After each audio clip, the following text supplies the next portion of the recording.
saya datang bukan sebagai ustadz. Saya datang sebagai keluarga Bapak Ibu semua. Saya datang sebagai saudara.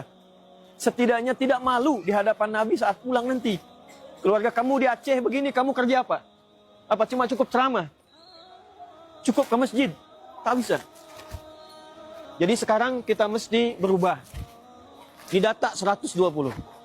Nanti insya Allah apa-apa yang kita butuhkan cepat. Alhamdulillah tadi saya sudah lihat dari bandara kita siapkan 10 ton. Untuk saudara-saudari kita yang belum dapat akses seperti sekarang. Aksesnya terputus. Kita kirim lewat pesawat. Alhamdulillah tadi pagi dengan Panglima TNI disiapkan pesawat, sudah siap dan sudah berangkat. Yang sekarang kita di sini kita bagi, saya bawa 60 ton. Dari Jakarta sudah disiapkan. Satu mobil sekitar kurang lebih 8 ton itu khusus untuk ke sini. Kemudian kita juga belanja. Tadi di perjalanan dari Medan, saya datang tengah malam, hampir tak tidur. Subuh kami berdoa, sholat berjamaah, kemudian ke hanggar memastikan apa yang dibawa itu siap berangkat. Sekarang tiba di sini, insya Allah kita buat 3 hal. Yang pertama, listrik sudah nyala belum? Belum. Insya Allah hari ini ada genset ya. Genset itu nanti alternatif, kalau listriknya belum menyala, gensetnya kita gunakan. Kalau tidak cukup satu, nanti tolong langsung beli lagi. Supaya nanti khusus di tempat ini, ya insya Allah minimal listriknya bisa digunakan dengan menggunakan genset. Tapi syarat yang pertama tadi, semua harus saling tolong-menolong. Harus gotong royong, harus jadi saudara. Tidak bisa sendiri-sendiri. Jadi nanti mulai hari ini, buat target. Kalau satu hari dapat 5, sebulan itu selesai bersih. Sebulan bersih, sebulan rapi, tinggal kita tulis. Di rumah ini habis semua. Apa yang bisa kita buat? Kita bisa bikin rumah hunian sementara. Sampai nanti yang datang dari pemerintah betul-betul selesai dibangun. Insya Allah ini ada genset. Ya, supaya membantu nanti untuk setidaknya memenuhi kebutuhan listrik. Walaupun mungkin nanti terbatas. Tapi setidaknya insya Allah sudah ada dukungan untuk listrik. Ini gensetnya, boleh diangkat dulu. Ini ya, insya Allah nanti untuk posko yang ada di masjid ya. Pak Ketua DKM ya, yang kepala dusun. Kemudian ini nanti ada obat-obatan. Yang ini contoh ya, ambil satu contoh. Nanti ada lebih banyak lagi untuk ditambahkan. Kemudian tadi ada air minum. Di belakang nanti sudah lebih dari cukup insya Allah. Sembakonya masih di mobil itu kelihatan tuh ya. Nanti insya Allah juga kurang lebih bisa mencukupi 10 ton saya kira cukup.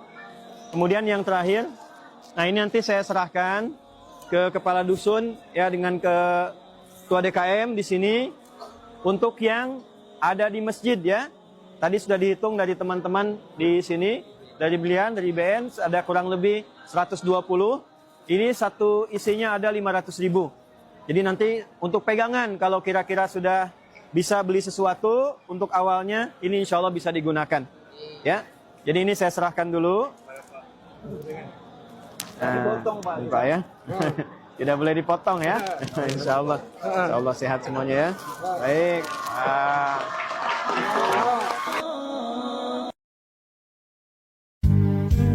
Nodon kisah saboh riwayat, kisah barodat di Aceh Raya. Lam karu Aceh timungan barat non barat, di saboh tempat nuno carita. Nasi doani di mosi ada. Lihat kayu gelondongan begini ada nomornya dan ada bekas potongan mesin. Masa dibilang kayu yang tumbang alami? Emang buang satu pejabat calon penghuni neraka? Orang kamu. No, Menteri Hutan si rambut polem, dia lagi jilat ludahnya sendiri, ya. Dia bilang tuh Pak Prabowo itu presiden yang cinta hutan dan satwa. Woi, Menteri Tai, penjilat tai, lu lagi cari aman apa gimana? Dulu lu bilang katanya Pak Prabowo itu tong kosong nyaring bunyinya. Sekarang lu puji-puji Pak Prabowo, Lu lupa ya, dulu lu pernah ngasih penghargaan kebohongan terlebay ke Pak Prabowo, Nih menteri-menteri modelan kayak gini nih, harusnya dibersihin dari kabinet. Sampah soalnya. Pakai bilang presiden yang cinta hutan dan satwa. Ya, tai monyet. Ngomong lo sama pantat gua. Jangan banyak ngomong lo, monyet. Urus utan aja kagak beres. Makanya, kalau abis ngeludah itu, jangan lu jilat lagi. Ya, najis.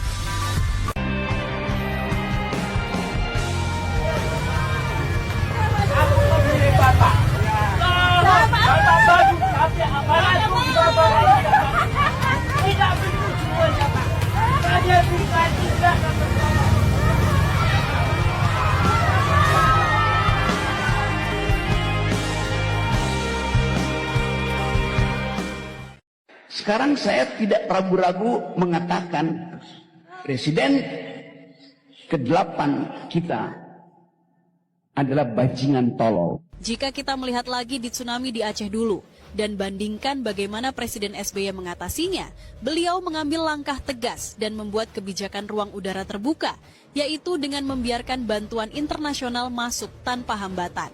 Dan hasilnya evakuasi lebih cepat, bantuan melimpah, dan pemulihan jauh lebih efektif. Ada sejumlah saran sebaiknya ke Jakarta dulu supaya lebih lengkap informasinya. Saya katakan tidak. Lebih cepat saya melihat keadaan di lapangan, maka lebih cepat bagaimana kebijakan dan langkah-langkah konkret di lapangan untuk mengatasi bencana itu. Masya Allah, sekarang muncul pertanyaan besar, ketika dunia sudah ingin membantu, kenapa justru kita seperti menolaknya? Emang anjing pemerintah Indonesia. Bantuan dari luar negara mau dikirim ke Aceh, malahan dipersulit. Disuruh bayar biaya cukai. Memang setan kalian. Bantuan aja dijadikan bisnis. Memang pukimak memang.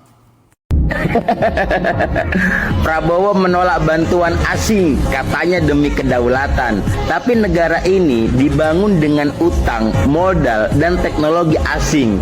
Rakyat kebanjiran disuruh bangga dan tahan derita. Sementara proyek raksasa disuapi dana luar negeri tanpa banyak bacot.